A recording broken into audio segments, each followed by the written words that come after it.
मित्रांनो, पिंकीचा विजय असो या मालिकेच्या आजच्या भागामध्ये इकडे पिंकी आता युवराजला म्हणते, मी खाली उतरली आहे, तुम्ही आता रूममध्ये जा. युवराज आता ठीक आहे असं म्हणतो. दोघेही एकमेकांना बाय करतात आणि मग तेथून जातात. तर इकडे आता जे जे असतो हा मागे जातो आणि दार तोडण्यासाठी पुढे पळू लागतो. तेव्हा सुशीला आता जरा घाबरतेच. आता युवराजच्या रूमच्या दाराला जेव्हा तो लाथ मारणार त्याच क्षणी नेमका युवराज हा दार उघडतो. तर जे जे असा समोर जातो आणि टेबलला धडकून डोक्याला जबर मार लागतो.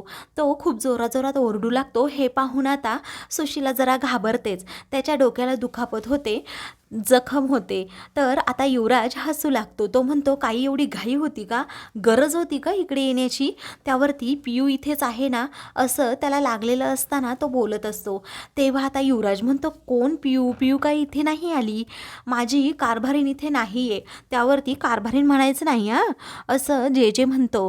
तेव्हा सुशीला म्हणते, अरे माणुसकी वगैरे आहे की नाही, बघ यांना किती लागलंय ते. तेव्हा युवराज म्हणतो, ते तुम्ही तुमचं पहा, कारण तुम्ही त्याचं कॉन्ट्रॅक्ट घेतलंय ना, तुम्ही कुणाची सेवा करणार नाही, असं म्हणून आता युवराज त्याच्याकडे पाहून हसत असतो. त्यानंतर आता पिंकी हॉलमध्ये येते. युवराज आता हाताने इशारा करून तिला म्हणत असतो की जा, यांचं लक्ष नाही आहे. तर आता तो सारखा हात हलवत असतो. ते पाहून आता त्याकडे सुशीलाचं लक्ष जातं. तर तेवढ्यातच पिंकी आता रूममध्ये जाते सुद्धा. सुशीला रागातच विचारते, काय रे, हाताला काय वात भरलाय का तुझ्या? युवराज म्हणतो, कुठे वात आणि कुठे काय, इथे माझी सर्व झोपमोड झाली, तुमचं काय चाललंय इथे नुसतं, कारभारी नाही का, कारभारी नाही का? तेव्हा आता जे जेला लागलेलं असलं तरीही तो म्हणतो की तिथे बाथरूममध्ये पहा आईसाहेब, तिथे असेल. तेव्हा आता सुशीला लगेच जाते आणि बाथरूममध्ये चेक करते, पण आता पिंकी कुठेही सापडत नाही. युवराज म्हणतो, आता निघा रूम बाहेर, मला झोपायचंय. सगळं झोपेचं खोबरं करून टाकलं ऑलरेडी. त्यावरती आता दोघेही हॉलमध्ये येतात. सुशीला आता पटकन जेजेला पाणी पिण्यासाठी देते. या दोघांचाच केव्हाचा गोंधळ सुरू असतो. युवराज देखील आता बाहेर येतो. मग नंतर आता पिंकी आळस देण्याचं नाटक करत येते आणि म्हणते, काय चाललंय, माझी स्लीप तुम्ही मोडली, तुम्हाला काही वाटतं की नाही? तेव्हा समोरवर पिंकीला पाहताच हे दोघेही आश्चर्यचकित होऊन तिच्याकडे पाहतात. तेव्हा पियू, अगं तू तिथे आहेस का, असं जे जे विचारतो.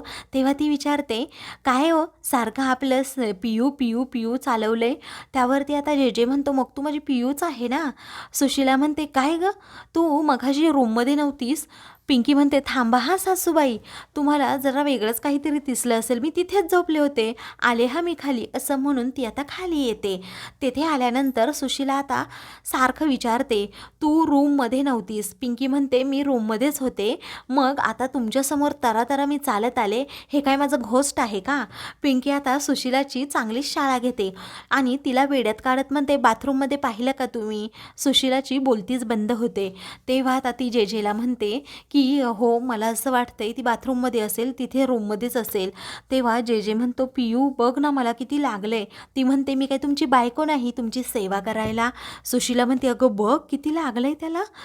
त्यावरती आता पिंकी म्हणते, जोपर्यंत डॉक्टर देव्यानी येत नाही, सिद्ध होत नाही, तोपर्यंत आपण काय ठरवलंय माहिती आहे ना, असं म्हणून ती युवराजला गुड नाईट, स्वीट ड्रीम हबी असं म्हणून तेथून जाते. युवराज देखील अगदी रोमॅन्टिक होऊन पिंकीला गुड नाईट असं म्हणतो. त्यानंतर आता पिंकी युवराज तेथून गेल्यावर जे जे आणि सुशीला डोक्यालाच हात लावतात. आता जे जे मनातल्या मनात विचार करू लागतो, अगं पिंकी धोंडे पाटील, तुला माहीत नसेल, अशा लुटूपुटूच्या लढाया खेळून काहीही होणार नाही, कारण धोंडे पाटील नाव लावायला सुद्धा तुम्ही काचराल, ही तुमची वाईट अवस्था करून टाकणार आहे. आता पहा, तुमचे दिवस जवळ येत चालले आहेत. तर दुसऱ्या दिवशी आता सुशीला छबीला म्हणते, काय गं, काय नाश्ता बनवलाय तिने? तेव्हा पोहे बनवले आहेत, तुला देते ना मी, असं म्हणून छबी आता सर्वांना पोहे वाढत असते. डॉल्बी देखील तेथे असतो. तो म्हणतो, माझा स्पेशल नाश्ता मला हवाय, मला हे पोहे नको आहे.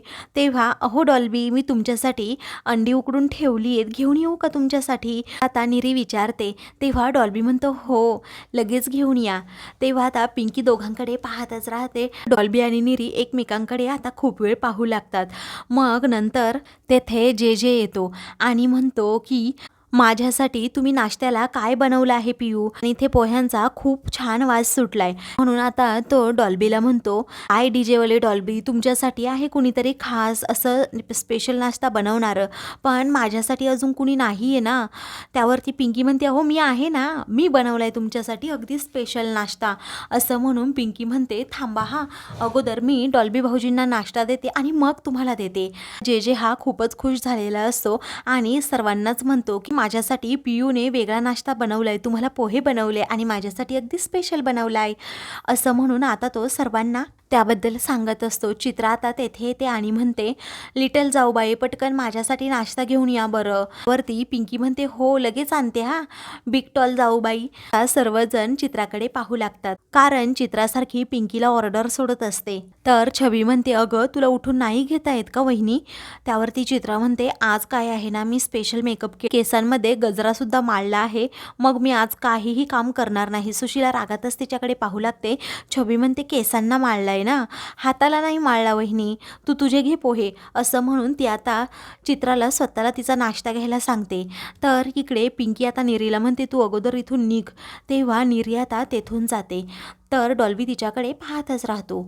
मग नंतर आता पिंकी जे जे जवळ येते आणि म्हणते, आता हा तुमच्यासाठी सातारी स्पेशल तडकावाली मिसळ मी बनवली आहे, ही अगोदर खाऊन घ्या.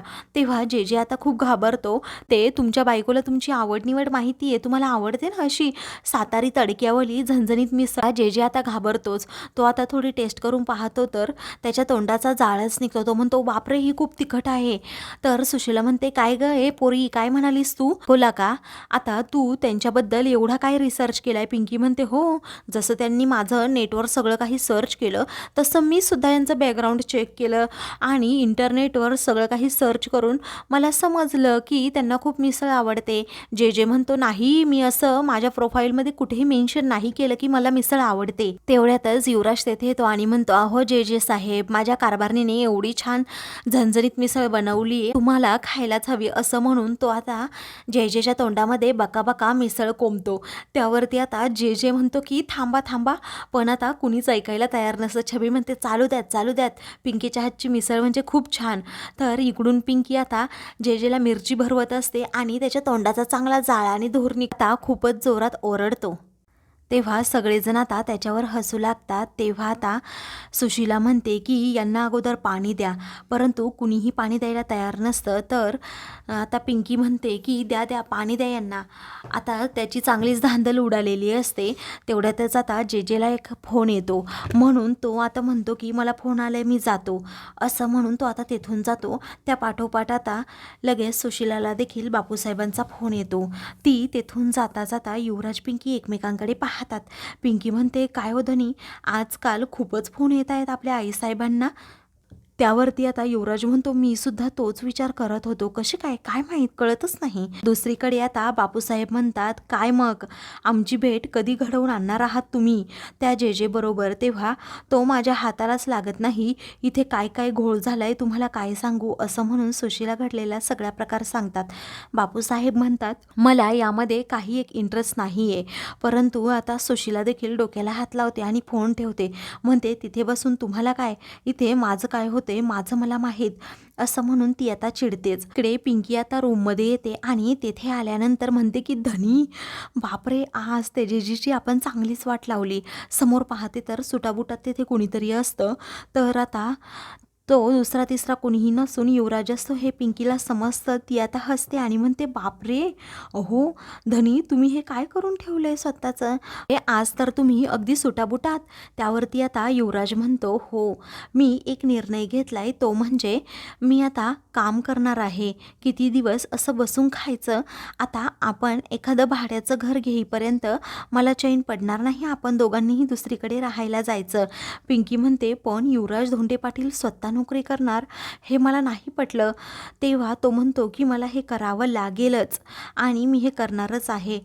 तेव्हा पिंकी म्हणते, बरं ठीक आहे, जा तुम्ही नोकरी करा, पण 1 मिनिट थांबा. असं म्हणून ती आता कपाटामधून टाय काढते आणि युवराजला टाय कसा बांधायचा हे विचारते. युवराज म्हणतो, तुम्हाला नाही माहीत का? ती म्हणते, फोन द्या बरं. असं म्हणून ती लगेच नेटवर सर्च युवराजला छान असा टाय बांधून देते. युवराजला सुटाबुटात पाहून पिंकीला खूपच आनंद होतो. ती म्हणते, धनी खरंच तुम्ही खूप छान दिसत आहात, अगदी मला खल्लास करून टाकले तुम्ही. युवराज म्हणतो, काय म्हणालात? तेव्हा पिंकी आता ॲक्शन करून दाखवते आणि म्हणते, खरंच वाव, मला खूप आवडलं. त्यानंतर आता युवराज म्हणतो, बरं ठीक आहे, आता मी निघू का? तेव्हा युवराज आता तिचा निरोप घेऊन तिथून निघतो. पिंकी आता त्याच्याकडे पाहतच राहते, मनातल्या मनात विचार करत राहते, धनी तुमच्या चेहऱ्यावरची ही स्माईल पाहण्यासाठी मी काहीही करू शकते आणि तुम्ही आता जे काम हाती घेतलंय ते व्यवस्थित करा. माझ्या धनींसाठी मी काहीही करू शकते, असं म्हणून पिंकी आता त्याच्याकडे पाहतच राहताना पुढील भागामध्ये पिंकीचा धक्का आता जेजेला लागतो. त्यामुळे त्याच्या हातातील असणाऱ्या सर्व फाईल खाली पडतात. तेव्हा आता तो खूपच घाबरतो. मग नंतर पिंकी त्याचा पाठलाग करते. तर जे हा तिला आरशातून पाहतो. अशाच मालिकेंचे पुढील भाग पाहण्यासाठी चॅनलला सबस्क्राईब करा.